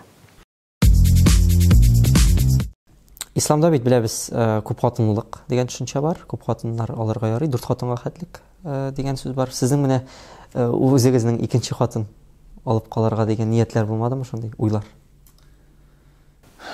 Әгәр дә ир кешенең икенче хатын алырга дигән нияте юк икән, ул ир кеше түгел инде ул. Шуңа күрә аны ир кеше кайберләр таный, кайберләр танымый гына. Бары тик шунда гына аның теге аермасы. Һәрбер ир кешенең дә, яграк та инде ул мөселман кешесе булса, икенче, өченче хатын турында ул уйлаганы бар, уйлый да, һәм аның белән очрашканы бар. Ягъни шундый теге мөмкинчелек килеп тугырга мөмкин аңа, кемдер үзен ниндидер кыз мәсәлән үзен тәкъдим итәргә мөмкин. Андый очраклар бар ир кеше тормышында. Үземә килгән очракта мин үзем мәсәлән ул нәрсәгә каршы түгел. Чөнки бүгенге көндә ир кешегә икенче хатын алу, миңа калса ул ир кешенең потенциалын ача торган әйбер. Ирне ир итә торган. Аңа ничектер тормышка мәгънә исти торган, тормышның матурлыгын исти торган әйбер ул. Дөресен әйткәндә. Аллаһ Тәгалә Коръән-и Кәримдә әйтә: "Алыгыз 2 хатын, 3 хатын, 4 хатын" ди. Алыгыз 1 хатын дими. Башлы 2 хатыннан. 2-не алыгыз, 3-не алыгыз, 4-не алыгыз ди. Булдыра алмасагыз инде сез ди. Гадел түгел икән ди, берәү генә ди. Бер ул искәрмә. Ул норма түгел. Норма 2-дән башлана. Бер ул искәрмә. Ир кеше зәгыйф булганга күрә, тормыш авыр булганга күрә, ул гадел булмаганга күрә, характеры, хылкы зәгыйф булганга күрә бер хатын тиеш аңа. Ләкин бер хатын белән тиеш, бер хатын белән яши, димәк, үзен шулай дип инде ул кабул итәргә мөмкин. Бүгенге көндә безнең ирләребез шундый халәттә. Шунсы да бар, бу бер тавыштан эшләнә торган әйбер түгел. Монда кирәк әзерлектә, аңлау да кирәк. Чөнки хатыннарыбыз моңа әзер түгел. Ирләр әзер булса да, хатыннар моңа әзер түгел. Хәтта икенче хатын булып барасы хатын да әзер түгел моңа. Ул башта теге риза була да, аннан соң шулай ук тавыш чыгара башлаячак. Әйе, минем беренче буласым килә дип. Анда бит беренче, икенче дигән ул теге берсе зуррак, берсе кичерәк дигән сүз түгел ул, сан гына ул. Шунысын да аңларга кирәк. Шуңа күрә әлбәттә инде әйтер идем, бу шаригатьтә бар һәм бу ир кешегә кирәк, җәмгыятебез эчендә кирәк әйбер бу. Әмма җәмгыятьтә ир кешедә, хатын-кызда әле моңа әзер түгел. Менә сез шәхсән үзегез әйттегез, андый уйлар булганы бар дип, тормыш иптәшегез ничек моңа карашы? Аны бит инде кисәтергә кирәк, менә шундый фикер бар дип. Әлбәттә, бөтен тормыш иптәше дә каршы моңа. Риза булганнары аның бик сирәк. Ләкин менә шушы хатын-кызның иренә икенче хатынны рөхсәт итүе мәҗбүри түгел. Ул, әйе, аның ризалыгы мәҗбүри түгел. Ләкин аның дине шулай сынала. Хатын-кызның дине шулай сынала. Аллаһы Тәгалә рөхсәт иткән әйберне үз иремә мин рөхсәт итеп алырмынмы, юкмы? Яки Аллаһка каршы чыгып тыйырмынмы мин аны? Менә бу хатын-кызның иманы сынала торган вакыт бу, дип уйлыйм мин аны. Монда хатын-кыз икенче хатын алудан, ире икенче хатын алудан куркырга кирәкми, беренче хатынга. Гадәттә, әгәр дә ир кеше канәгать икән аилә тормышында, дип әйтик, шулай бит. Гадәттә, мондай сүз чыкмый да инде ул. Әгәр канәгать булса, сәбәпләр төрле булырга мөмкин. Ләкин чыккан очракта да шушы әйбергә тыныч карап, тыныч кабул итү хатын-кыз мәнфәгатендә ул. Тавыш чыгарган сайын ир кешенең үз хатынына карата күңеле суына башлый. Булай икән бу ди. Миңа яхшылык теләми икән бу ди, үзен генә уйлый икән бу ди. Ягъни аңганчы яхшы уйлап йөрсә дә үзенең хатыны турында, шушыннан соң инде хәзер аңа начар уйлар, фикерләр килә башларга мөмкин. Шуңа күрә тавыш чыгару, каршы килеп анда тегеләй булай дип әйтү, ул хатын-кызның үз мәнфәгатендә түгел ул. Әйтәм бит, ир кешенең табигате шундый аның. Ул гел башка хатын-кызларга карап йөри ул. Табигате шундый аның. Шуның өчен дә диндә булмаган ирләр бер тапкыр булса да үз хатыннарына хыянат итеп карыйлар. Без моны беренчектә инде яшерә алмыйбыз. Бу статистика. Хәтта мәчеткә килгән менә элек диндә булмаган, динне тотмаган егетләр дә килеп менә шулай моның турында сөйләгәннәре бар. Чөнки ир кеше шундый нәрсә инде ул дип әйтик. Бу гынахтан, бу начарлыктан кыткара менә шушы икенче хатын алу. Һәм икенче, өченче, дүртенче хатын алу ул бит ир кешегә файда түгел ул. Бу хатын-кызга файда. Ир кешенең күңеле төшеп тиргән теге хатын-кыз инде сияркә түгел, хатын була. Хаклар белән, хукуклар белән, мирас маллары белән, балаларының тәрбиясе белән ул чын хатын була. Бүген бит беләбез, менә күп кенә ирләр, бай ирләр, тоталар шундый бер содержанка дигән кызларны, аларның сүзләре шундый инде хәзер. Элек сияркә иде, хәзер содержанка дип атала инде ул. Ләкин аларның бер нинди статусы да юк. Алар акчалар да шуңа канәгать. акча алып торалар. Ә монда статус барлыкка килә. Әле без хәләллек турында әйтмибез дә әле. Статус барлыкка килә. Һәм әлбәттә иң мөһиме хәләллек инде. Ләкин әйткәнемчә, әлегә җәмгыять, безнең җәмгыять, бигрәк тә ирләр һәм хатыннар үзләре кызганыча каршы моңа әле әзер түгел дип уйлыйм мин. Сезнең очракта ничек булды? Бүгенге көндә сезнең бер генә тормыш иптәше булып? Минем тормыш иптәшем берәү генә, Аллага шөкер. Ләкин мин теге икенче хатын алу турында уйлыйм дигән сүз, ул миңа кирәк дигән сүз түгел. Уй, ул һәр вакыт бар. Ләкин мин бардым да алдым, я булмаса миңа кирәк, мин ансыз булдыра алмыйм дигән нәрсә әле ул түгел.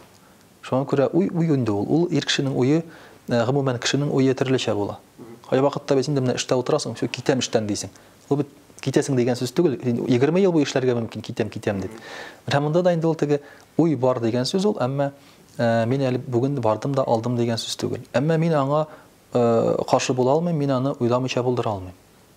Ир кеше буларак. Мин аның турында уйламый башласам, демәк мин инде яки үлгән булам, яки ир кеше түгел дигән сүз. Менә монда бит әле шундый кыенлыклар килеп чыга. Әйтеп киткән идек инде бер дин белән дәүләт аерылган дип. Бездә Россиядә, безнең илдә бит бер генә хатын рөхсәт ителә. Бер вакытта име.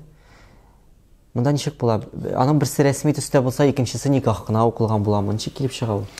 Гадәттә Кавказ якларында анда еш кына икешәр хатын алучылар бар. Алар берсе белән дә заказка кермиләр. Бөтенесе белән дә никах белән генә торалар. Чөнки берсе белән заказка керсәң, ул инде ансына теге айрым бер өстенлек килеп чыга. Шуңа күрә алар шулай эшлиләр. Бер чыгу юлы бар шундый. Ә инде мирас малына килгәндә, соң мирас малын бүләргә була, үзең васыят итеп язып калдырып инде, масына шулай дип. Чөнки безнең бит ислам дине буенча мирас малы да безнең дәүләттәге кебек бүленми. Аның үзенең тәртибе бар. Менә шулай дип язып калдырырга була. Гадәттә менә шулай итәләр инде.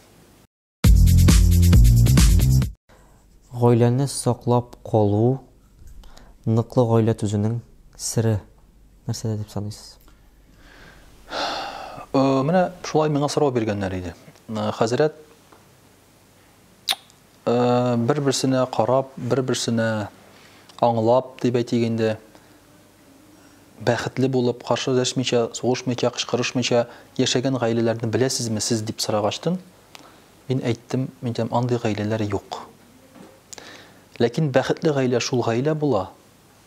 Кем нинди генә низахларга да карамастан гаиләсен саклап кала алган.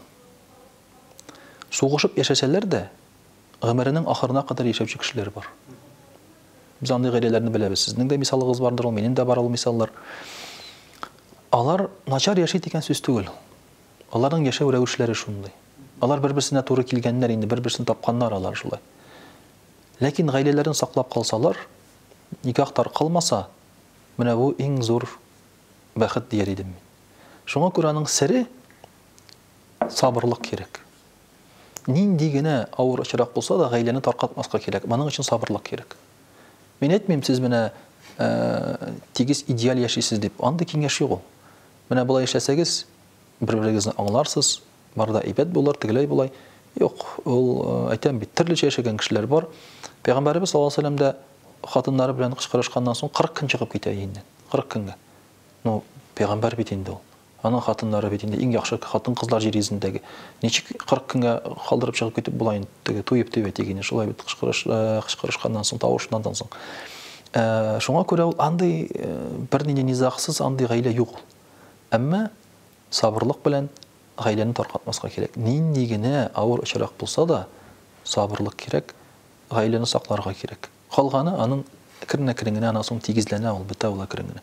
Сугышып яшәгән кешеләр дә бар, гаиләне таркатмаган. Алар менә мин аларны бәхетле кеше дип саныйм мин аларны. Шуңа күрә дә иң мөһиме шушыннан торачак. Сабырлыктан. Соңгы елларда, соңгы 2 елда төгәлрәк булсак, шушы пандемиялар башлангач, кешедә бик нык инде борчылу хисе барлыкка килде, өметсезлек барлыкка килде. Мәчетләргә дә мөрәҗәгать итүчеләр бардыр шушы сәбәп белән. Менә шушы өметсезлектән упкан дисәк тә була, кайбер кешеләр бөтенләй төшенкелеккә бирелде бит. Чыгу юлын аңлата аласызмы аларга? Монда беләсезме, кеше нәрсә белән яшәгән, шуннан күренә ул өметсезлек. Әгәр кеше яшәгән икән мал белән, карьера белән, бала дип анда, гаилә дип, булар бөтенесе дә өметсезлеккә бара торган әйберләр. Чөнки нәрсәнедер югалту ул сиңа өметсезлек хисе бирә. Шуңа күрә югалта алмаслык идеаллар белән яшәргә кирәк. Нәрсә ул? Аллаһның ризалыгын алу. Кем Аллаһның ризалыгын алам дип яши, Аллаһы Тәгаләгә ярыйм дип яши, Аллаһы Тәгалә белән мине риза канәгать дип яши, андый кешенең өметсезлек барлыкка килми күңелендә. Чөнки андый кеше өчен дөнья җимерелсә дә, ул үлсә дә нәрсәдә җәннәткә керәм Аллаһка шөкер. Проблема булмаячак ул. Менә шуңа күрә бу безнең кешенең материаль дөнья белән яшәвен ачыклады шушы пандемия. Акча кимү, эшне югалту я булмасында башка шундый нәрсәләр безнең проблемаларыбызны ачты. Димәк, кеше материаль дөнья белән яшәй. Материаль дөнья белән яшәгән кеше ул һәрвакыт депрессиядә һәм өметсезлектә булачак. Аның сәбәбе генә төрле була аның бары. Эштән киттеме депрессия, машинасы белән авария эләктеме депрессия, гел депрессиядә гел авырлыкта булачак. Монда шул гына мәсьәләсе. Шуңа күрә дә иң беренче югалта алмый торган идеаллар кирәк, рухи байлык кирәк. Алла белән элемтәнлек яхшы булырга тиеш. Шул вакытта син инде өметсезлеккә бирелмисең. Моның өстендә эшләргә кирәк. Чөнки күп очракта динле кешеләрдә бу өлкәдә әле үзләрен зәгыйф хис итәләр. Намаз укыйлар, ураза тоталар, әмма менә күңелләрендә тотрыклык юк барыбер. Бу үз өстендә эшләргә кирәк әлбәттә мондай әйберләргә һәм шуңа күрә күп кенә хәзер дини кешеләребез дә, хәтта дини кешеләр дә психологларга мохтаҗ. Сезнең менә телефон алу тарихы шундый кызык. Моны Instagram'dan күреп белүчеләр дә бардыр инде. Сез кискен баш тарткансыз iPhone'нардан. Шундый бер кызык сәбәп аркасында һәм баш тарткансыз Кытайда җыелучы, Кытайда ясалучы телефоннардан. Монда сәбәбе шундый үзенчәлекле инде. Сөйләп китегез әле, ни өчен сез Samsung'ка килдегез? Телефон алыштыра, мин Кытай телефоны иде, алыштырырга вакыт җиткәч инде мин уйлый башладым. Әйтәм, шушы телефон алыштырганда да моны эшләргә кирәк саваплы итеп. Бардым да алдым гына түгел бит инде, шулай бит. Ниндидер синең күңелеңдә мөнәсәбәтең булырга тиеш бу әйбергә карата, савап алар өчен. Һәм инде iPhone-ны мин алмаска булдым, чөнки iPhone корпорациясенең башлыгында ир кеше, ләкин ул ир кеше инде ул ир кеше түгел, шулай бит ирләр яратучы ир кеше дип әйтик, һәм шуны пропагандалаучы ир кеше. Шуңа күрә мин Стив Джобс турында сүз бар. Юк, Стив Джобс хәзергесе ул түгел. Шуңа күрә әйтәм, малай булмас инде ул, андый кешенең продуктларын алып, идеалларын пропагандалау була бит инде. Аның эше уңышлы булган сайын, аның дәрәҗәсе үсә дип әйтик инде, шулай бит бизнесы үскән сайын дәрәҗәсе үсә. Шуңа күрә баш тарттым. Кытай телефоннарыннан ул вакытта инде ул 1 ел элек иде. Уйгырларны кысырыклыйлар, мөселманнарны кысырыклыйлар. Аларга үзегез күреп торасыз, концлагерларга ябалар. Һәм башка шундый бик күп тәниләр бар. Инде дәлилләр бар моңа. Мен әйтәм, Кытай телефонын алсам да, шул кытайларга ярдәм була бит инде ул. Шул халыкка, мөселманнарны кысырыклаучы дип, инде мин шушы менә үземнең хәзерге телефонны алдым дип әйтик инде. Шулай килеп чыкты. Шуңа күрә шундый фикерләр белән алынган әйбер иде инде ул. Мин бөтен кеше алай эшләсен дип әйтүем түгел бу. Ләкин инде мин үземчә менә үзем өчен бу өлкәдә ниндидер бер савап эшлисем килде дип әйтәсем килә инде. Хәзер менә телефоннар турында сөйләшеп киткәч, шунда сорыйсы килә. Бүгенге көндә бит инде гадәти шундый традицион масса күләм мәгълүмат чараларыннан кала.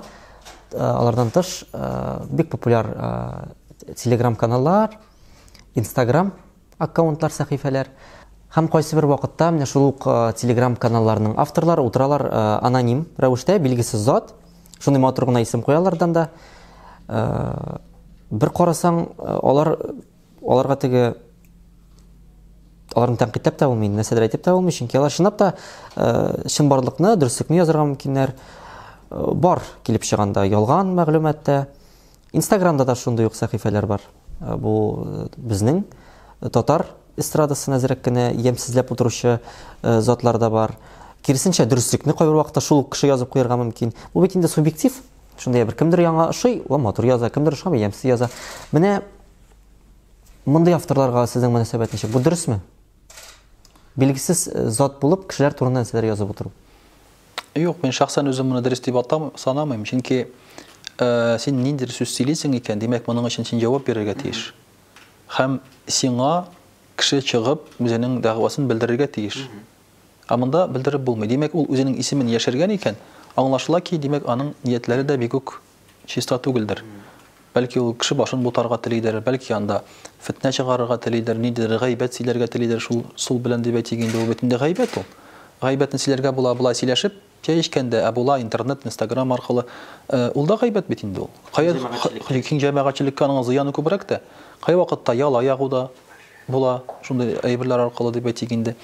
Мәсәлән, минем турында да берәрсе начар сүз язса, мин Facebook'ta мәсәлән шулай күреп алдым да инде. Мин әйтәм, җәмәгать, мин бит ачык кеше. Минем бар, үземнең страничкамда бар, минем телефонымда бар, хәтта интернетта. Языгыз миңа берәр сорауларыгыз булса. Алай кирәкми, арттан теге сөйләп бирергә. Сез бәлки аңламагансыздыр берәр нәрсәне. Языгыз. Шулай бер кешегә язганнан соң, ул аңладым, хәзрәт, гафу итегез дип, шулай дип, хәтта үзенең язганыннан соң сызып ташлады. Instagram'da шулай дип инде. Әйтәм, проблема юк, мин сезгә үпкәләмим, рәнҗемим, әйтәм. Бәлки ниндидер аңлашылмыйча ул килеп чыккандыр. Мөрәҗәгать итегез, шәхсән шул кешегә. Монда алай мөрәҗәгать итеп булмый бу очракта. Табып булмый ул кешене. Шуңа күрә ул миңа калса бик үк дөрес әйбер түгелдер дип уйлыйм мин аны. Һәм инде мондай кешенең ниятләрен, максатларын да без белә алмыйбыз. Дөресен әйткәндә, үзенең исемен, шәхсиятен яшергән кешене без инде яхшы ниятта дип әйтә алмыйбыз. Аның нияте дөресен әйтү дигән сүз дә ул бит гел дөресен әйтү гел яхшы дигән сүз түгел бит әле ул.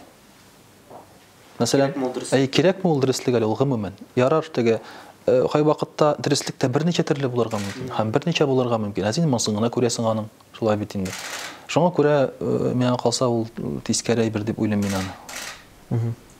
Җаваплылык хисе дә. Әлбәттә, җаваплы. Монда җаваплы кешене табып булмый. Монда җаваплы, мин шулай дим бит. Җаваплы кешене табып булмый. Мөрәҗәгать итмәкче буласың, ник алай яздың дип. Табып булмый. Менә безнең куркаклык дигән әйбер бар бит. Алар чыннан да куркалар, инде шул җаваплылыктан куркалар бит инде алар. Яки изәллектәүдән куркалар инде алар. Мәсәлән, минем берсендә язылды да, минем турында язылган иде инде. Элвин Грейга никах укыган идем бит. Радик юлы акшанга инде. Фатхетдинова Инзилә Илдар кызы, син Юлъякшин Радик Мөхәррәм улына хәләл җәфәккә риза булып бардың. Риза булып бардым. Альхамдулилlah. Слышали? У нас жених и невеста дали свое согласие, согласились, и тем самым они стали мужем и женой. Поздравляю.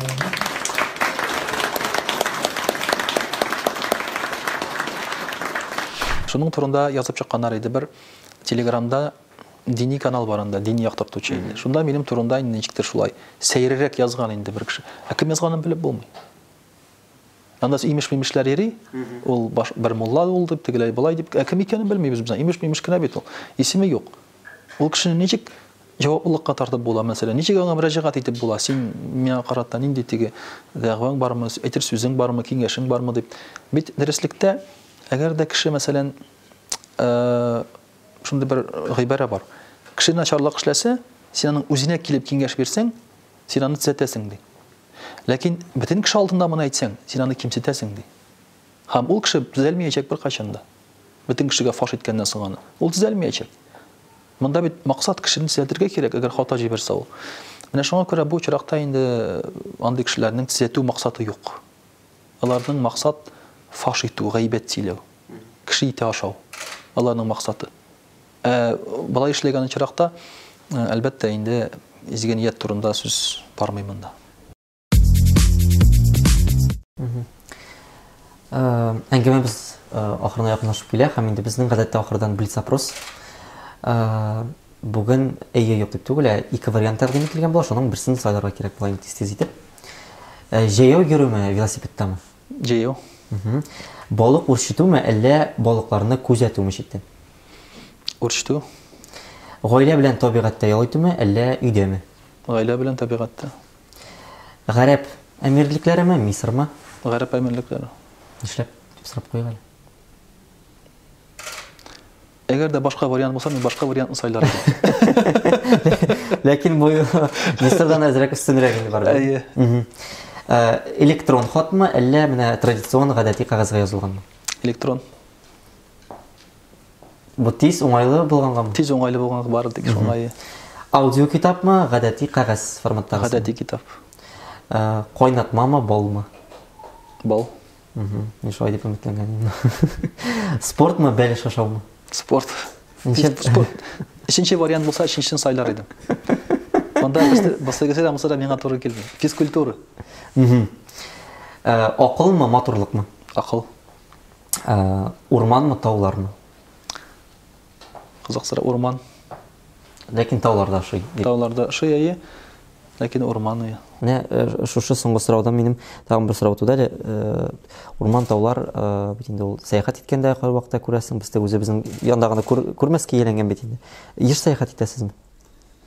Еш үзем теләп сәяхәт итмим, ләкин сәяхәт итәргә туры килә. Бер елына бер тапкыр, ике тапкыр каядыр кемнедер янына барып кайтырга туры килә, ниндидер хәзрәт янына, шейх янына дип әйтик. Кай вакытта хаҗ кылырга, гомрәгә барып кайтырга туры килә. Теге минем теләктән түгел, кай вакытта чакырып алалар, мәсәлән, берәр төбәккә дип әйтик инде, шунда чыгып китәргә туры килә.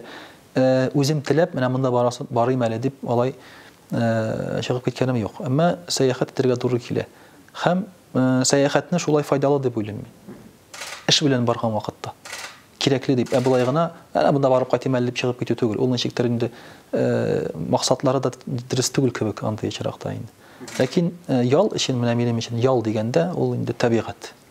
Табигать. Мин шуңа күрә арган вакытта монда рухи ару турында сүз бар. Физик яктан бит инде әллә ни армый, без Аллага шөкер хәзер. Табигатькә чыгып, ял итү ул ял бирә. Һәм әңгәмәбез ахырында менә безне карап утыручы тамашачыларга нинди теләкләрегезне җиткерә аласыз? Әлбәттә, инде мин дини кеше буларак, бөтен кешегә дә, татар халкына бигрәк тә телисем килә диндә булуны. Чөнки динне бүгенге көнгә кадәр без хобби дип кабул итәбез. Ул үтәсәң ярый, үтәмәсәң ярый, яшәсәң ярый, яшәмәсәң ярый, файдалы ягы да бар, файдасыз ягы да бар дип менә шулайрак без аны кабул итәбез. Ләкин ул ихтияҗ. Аллаһы Тәгалә, аның дине, ул безнең ихтияҗыбыз, һәм аннан башка бигрәк тә безнең халкыбыз киләчәге юк. Шуңа күрә дә менә шушы динебезне аңлап, беренче урынга куеп, үзе өчен хәл итсә иде безнең халкыбыз, безнең тамашачыларыбыз, һәм үзләренең ахират тормышын якты якка хәл итсәләр иде. Менә иң зур теләгем шул. Ягъни мин теге кешеләргә алдап сөйлисем килми, монда бит дини кеше алдап сөйләгән кебек теге. Үзең тапканда хәзер бөтен кешеләрне үзенә җыя дигән шикелле юк. Минем монда шундый рольдә буласым килә, мин алтын таптым бер урында. Һәм сезнең дә шул алтынны табуыгызны телим. Аның урынын да әйтәм, бөтен җаен да әйтәм, барып алыгыз гына диясем килә.